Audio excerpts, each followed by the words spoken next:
Welcome, Drink with James, episode 157.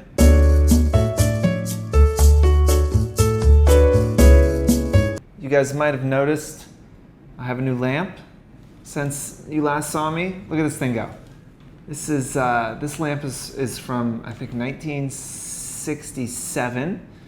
And I don't really know the point of this, but if I'm ever feeling really ADD during the day, I can do that. I can move this around. There's kind of endless amounts of things. That'd probably annoy Brian if I left it like that. But so I have a new lamp.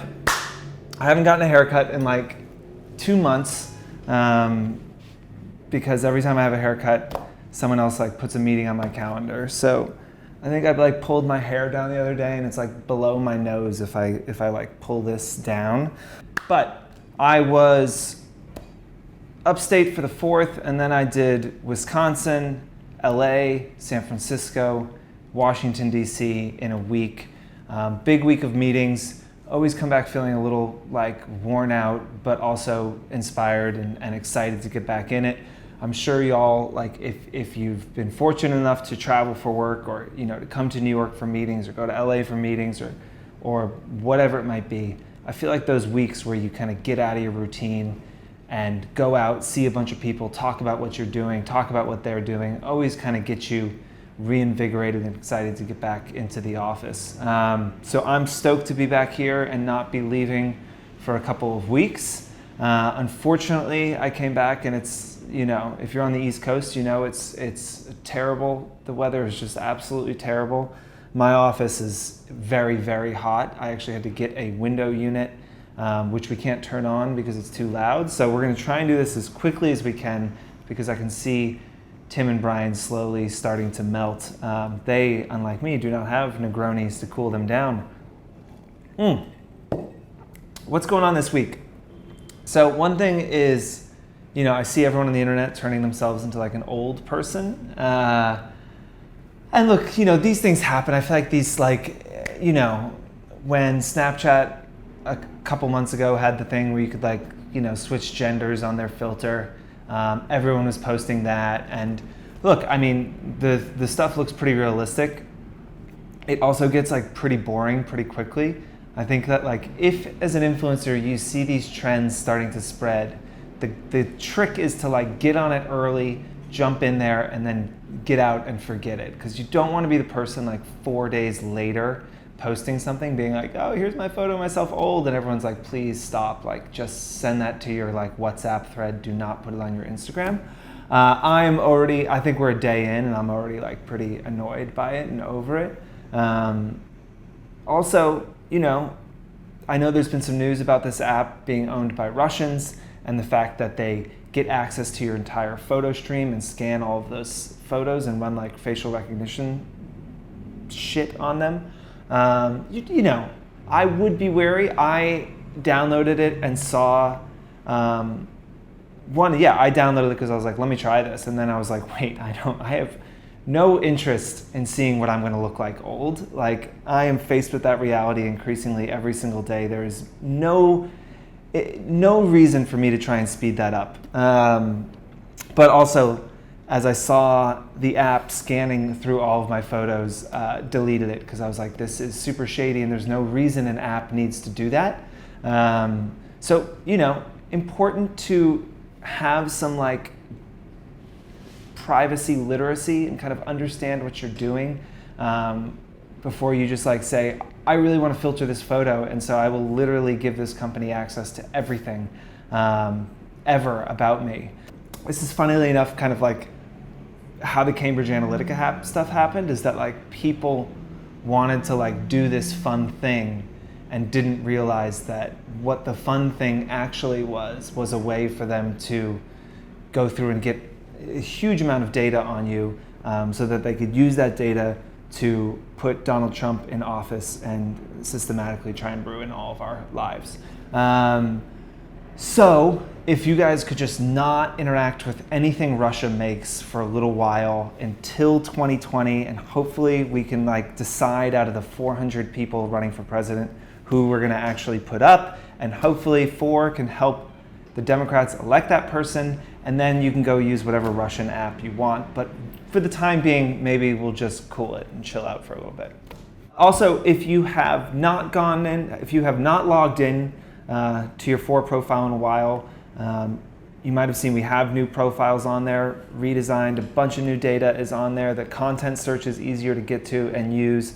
There's also a new feature called Bulletin where you can kind of apply to be considered for brand opportunities, as well as a number of other things. I think we've had 18,000 of those answered so far. We've got testimonials out for all influencers now. We've got thousands of influencers who have already gone out and gotten testimonials. So really cool to see people kind of filling out those profiles. But if you haven't logged in a while, make sure you do. This is probably the biggest update we've had for influencers in a number of years. So get in there, make sure your Instagram account is connected, make sure you got a new profile photo with the color your hair is now. It's incredible how many times I go to an influencer's profile and their hair is just like a completely different color than it was. Not that that really matters, but it shows me that you guys haven't logged in a while. If you're changing your hair color that often, let's just go in and log into For as well and change your profile photo. Let's get that Instagram reconnected. Let's apply to get verified if you haven't done that. Let's upload your stories insights so we can have that. Let's put some new press links on there. I don't know, let's get fucking crazy. Let's get that profile updated. If you haven't logged in a while, do that.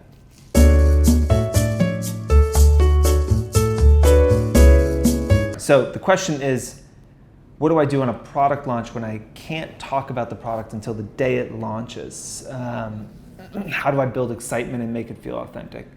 I think one really important is that even if something's embargoed and you can't talk about it until the day it launches, you can still use that product in the kind of weeks leading up to the activation. So you could create, you could take photos or create content over the week or so leading up to it and then publish all of that on the day of to say, hey, I've been using this for a few weeks. Here's a couple examples of how, to kind of actually show your audience that you have truly been using it. I think also just, again, by using that product for a few weeks beforehand, that excitement can be real and authentic. At the end of the day, posting about something a couple times or posting about it once, if you are authentically actually excited about a product, that will come across if it's one post or if it is 10. Now, I think it is easier when you do 10 posts to have it feel authentic because you're saying I love it and you're actually using it over and over again. But the most important part is actually being excited and transferring that excitement from yourself to your audience, right? The best salespeople in the world, the kind of way they get done what they do is that if they're excited about a product, they transfer that excitement to somebody else, right? They get someone else excited about it. And then all of a sudden, you're excited about a product and you don't even know why you're excited about it or how that happened, but all of a sudden you're excited about it. That is what a great salesperson can do. It is called transfer of excitement. It's not really that technical of a term, but it's super important. So again, one post, 10 posts, you just have to get into that mindset of being I need to exude excitement and I need to be so excited about this that it transfers, right? Think about a camp counselor, right? And anytime you had a kind of camp counselor type figure and let's say it's 8 in the morning and there's a room full of you're in 8th grade and everyone's asleep and has a little bit of teenage angst and a lot of hormones running through them and nobody's excited about life or anything. And this kind of camp counselor comes in and is hey everyone, are we excited? And everyone's it's I can't hear you, right? And those people are kind of lame and for me, I could never really do that. But then 2 minutes in, if they continue to drive that and be excited, all of a sudden the crowd starts getting louder. All of a sudden people are excited and they are getting into it. And sometimes it's just totally selling that and being I am just committed to this. I am going to commit myself and I'm going to be I am fucking stoked and I'm going to get you excited. That does work. And so, again, if it's launching and you're embargoed or not, like, yes, there are ways and there are best practices as far as how you post, when you post, to make sure something feels authentic. But again, the most important thing is being authentic, right? We talk about authenticity like it is this thing we're chasing. But authenticity, if you're authentic, is there, right? It's not often where it's like, I really love this product and I was so excited about it and nobody believed that, right? The problem is that you're probably not that excited about it and you don't really want to do it. Maybe you're doing it for the wrong reasons. You're doing it for the money or something, or you don't like the brief, or you're having a bad day, whatever it is, and so you're not really excited about it.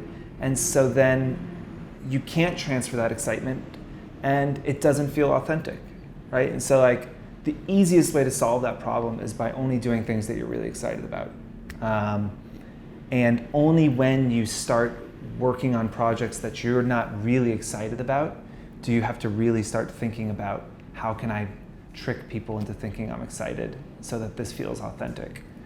Look, that is potentially a reality of the business. Doesn't have to be, you could turn more down, but for most people, I think that's a reality, that there are projects that they're really excited about and projects that maybe they're a little less excited about. But I think as an industry, we should all be, like, our North Star should be that this is going to be authentic because I'm going to only work on projects that I'm authentically excited about. And if you can't convince your audience that you love something that you really, really love, then you're honestly probably not very good at your job. I don't really know what to say about that. So I'd maybe pick another career.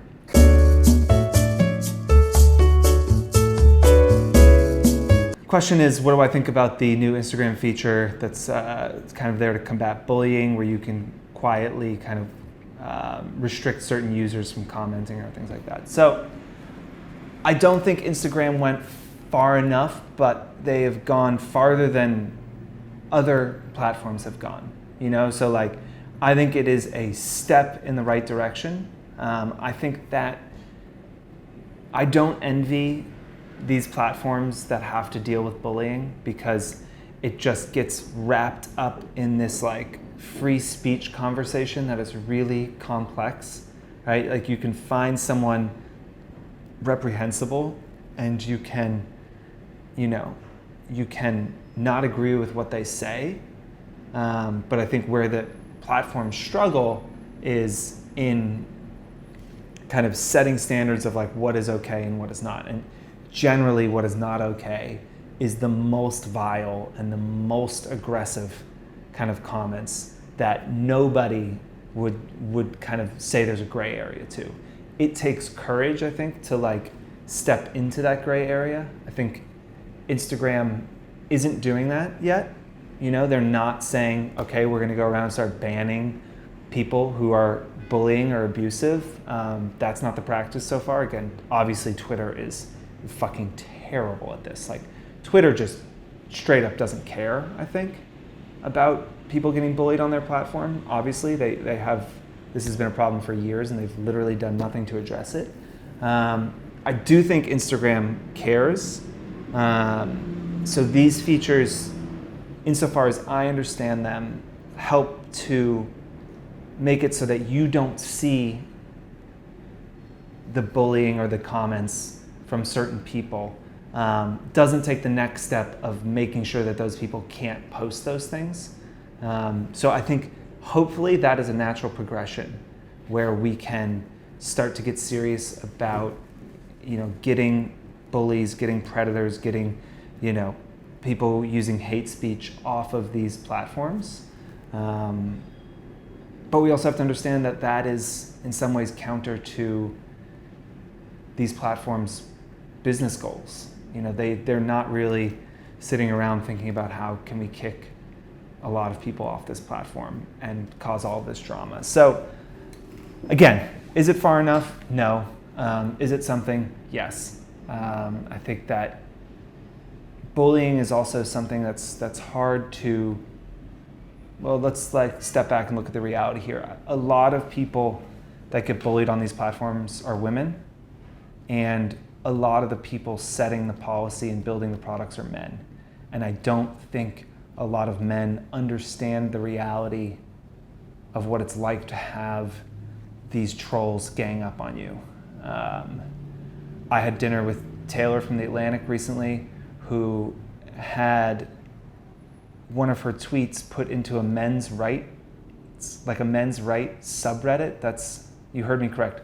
There are Reddits about men's rights. And so her tweet about air conditioning being sexist, which was kind of just really a joke and a pretty funny one. That tweet got dropped into one of these forums. And I, when I looked at her tweet 12 hours after she tweeted it, it had 16,000 replies, most of them being like, why don't you fucking die? You dumb bitch, why don't you bring a sweater? What's wrong with you? You're just weak. It was just like, it's crazy. Like, nobody should make a joke and then have 15,000 of the most vile messages sent to them. And Taylor's really outspoken about how little Twitter specifically is doing to combat this. But I think part of the issue is that, again, a lot of this hate and vitriol is pointed towards women, and the policies are created by and the products are created by men. And I don't think there is as much care or empathy or personal experience with it. I think the lack of those people actually experiencing these things make it less of a priority. I think if the head of Instagram, the guy who runs Instagram, if every time he posted, he had 10,000 people tell him he was a piece of shit and that he should die, I think they would get really serious about bullying really quickly. But they don't. And so they don't. But I will say, again, to all my people at Instagram and Facebook who are watching, I commend you for taking a step in the right direction. It is more than most platforms have done.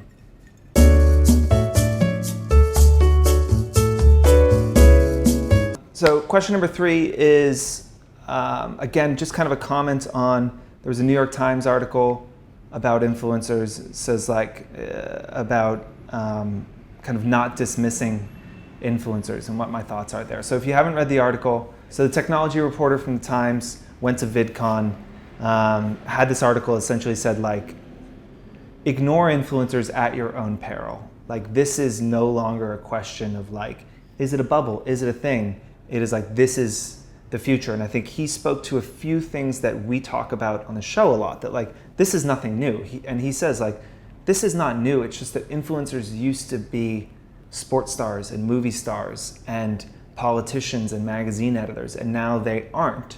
So the world has always been controlled by influential voices. And it just so happens now that those influential voices are building their own platforms on these social channels. He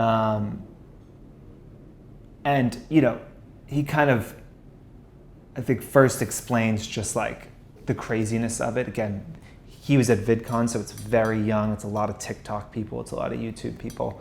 And it's just talking about this bigger global shift.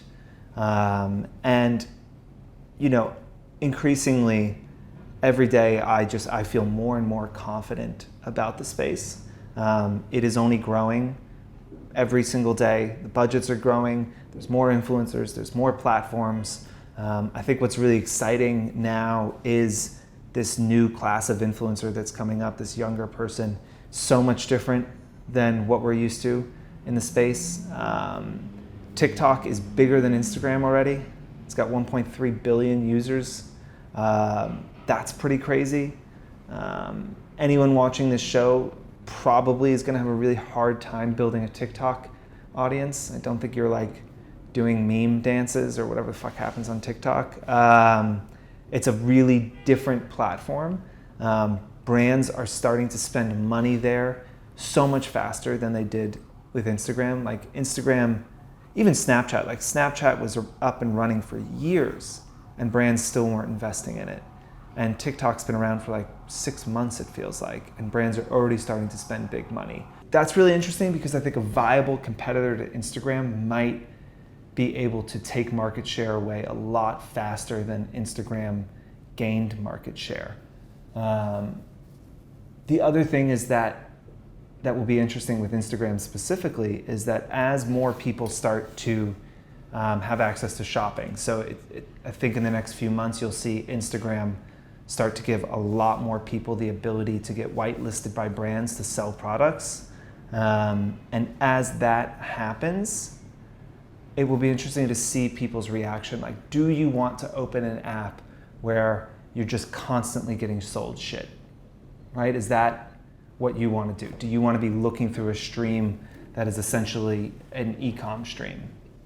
I'm not sure, but the commercialization of any platform opens opportunities for ones that are less commercialized to come in and start to take some mind share away, because while it's great for influencers, the normal person is going to start to get what's called ad fatigue, where they just get sick of seeing advertisements and they kind of run away from those. And most people use these platforms to stay connected to their friends, and most people's friends, their career isn't on these platforms, and so they will go to the platform where it is most natural for them to just talk to their friends. And once that shift happens, you start to lose a lot of your following's attention because, again, most of your following is not built up of people whose livelihood depends on Instagram. So as much as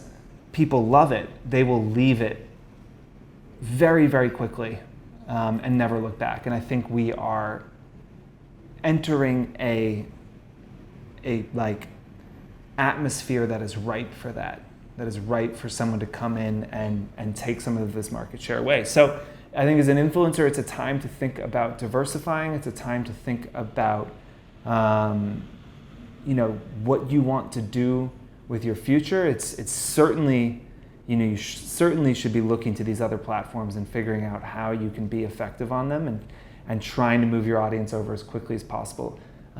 If you're not on TikTok yet, go and try and see if you can, do something there, because in 6 months, it's going to be much harder to build a following there than it is today. These platforms, one of the ways they grow is they make it really easy for people to grow in the beginning, and really easy to gain followers, so that it gets harder for you to abandon the platform. This is one of Snapchat's big mistakes, is that they made it really, really, really annoyingly, unbelievably, I don't understand why they did this, hard to grow your following. And once you grew it, you didn't even know how many fucking followers you had. So when stories came along, it was just like, well, fuck this platform. They've done nothing for me. I've never made a cent from them. And I don't even know how many followers I have. So I'm fine leaving them. So I would just say, stay vigilant. I am overwhelmingly positive about the space, but the industry is different than your career. The industry is different than Instagram or any one platform. And you have to understand that as money flows into anything, the stakes get higher. It gets harder to be effective. And there's going to be a lot more people trying to eat that pie.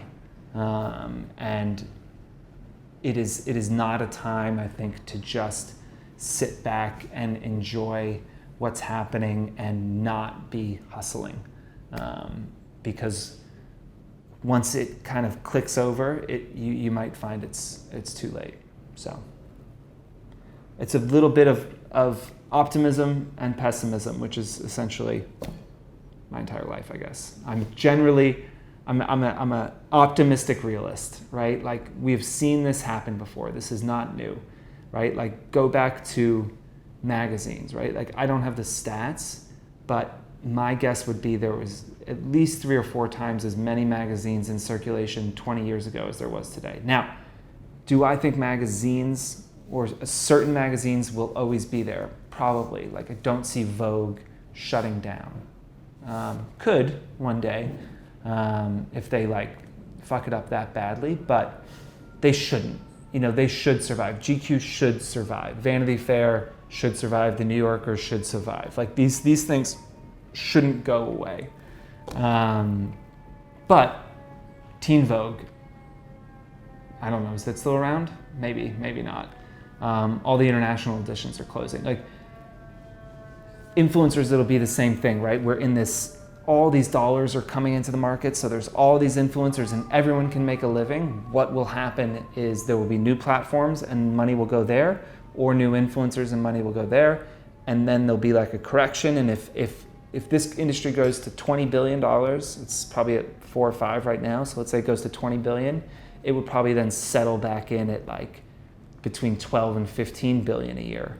So that delta will mean a lot of people will have a hard time making a living. You have to understand that like markets are predictable and they act in the same way over and over again. So if you know that and you're doing really well now, one, save your money, get a financial advisor, invest, understand that like if you're an influencer and you're killing it and you're making $500,000, congratulations, but like what happens if you make $75,000 in 3 years, right?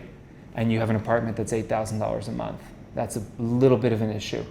So think about your future while things are going well. It is much better to do that than to try and fix things once they've gone to shit. My last thing I'll say before we go, I'm already late for an event, is my last thing. I think if you haven't done this, I think I've talked about this on the show before, but I will often, with 4, I make a list of everything that could significantly negatively impact the business, what I call existential threats.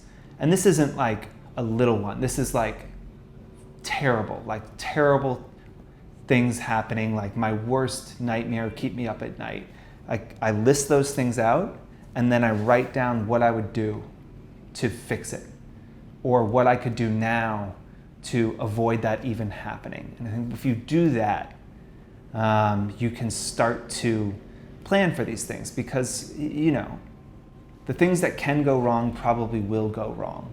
And if things are going awesome for you now, that is great, but most successful people, their like path to success is just full of shit going wrong and failures and terrible, times the business almost closed, whatever. Make that list of everything that could ruin your business and what you would do to fix it. And that can make you feel a little bit better. You realize like, oh, there is a path out. Or you might realize like, oh no, I have what's called a single point of failure, where if this one thing happens, there's nothing I can do to fix it. And if that's the case, you need to get really, really serious about changing that. And look, we looked at the business 2 or 3 years ago and we realized 60% of our revenue was from one client. And that made me really, really uncomfortable. So I said to the team, I want to get by the end of the year, like not the end of the year, I said in the next 12 months, I want that number to be under 20%. We got that number to under 20%, and then that client dropped us completely. So if I had not done that, if I hadn't said what is my point of failure here, and what do I need to do to make sure if something changes that I'm okay, if we hadn't done that and we had just gone on business as usual, we maybe would have had to fire a bunch of people. Like it would have been a total catastrophe. But I know that clients, no matter how much they love you, they're always kind of leaving you, right? Like I think I saw this on Mad Men. It was like the day you close a client is the day you start losing them. That's just like client services, right? Like that just happens. So you have to think about what am I going to do without this client? What am I going to do without Instagram? Ask yourself that question. Instagram closes today. Do you have a plan? Do you have a plan B? Do you have a way to talk to those followers still? Or are you fucked? And if you're fucked, that's okay because Instagram isn't going anywhere anytime soon. But in a year, in 6 months, you want to be able to answer that question and say, that would be bad. I would lose a lot of money, but I wouldn't be ruined. So I don't even know if that answers the question, but I'm done answering it. So we will catch you next week. Hopefully it cools down. Cheers.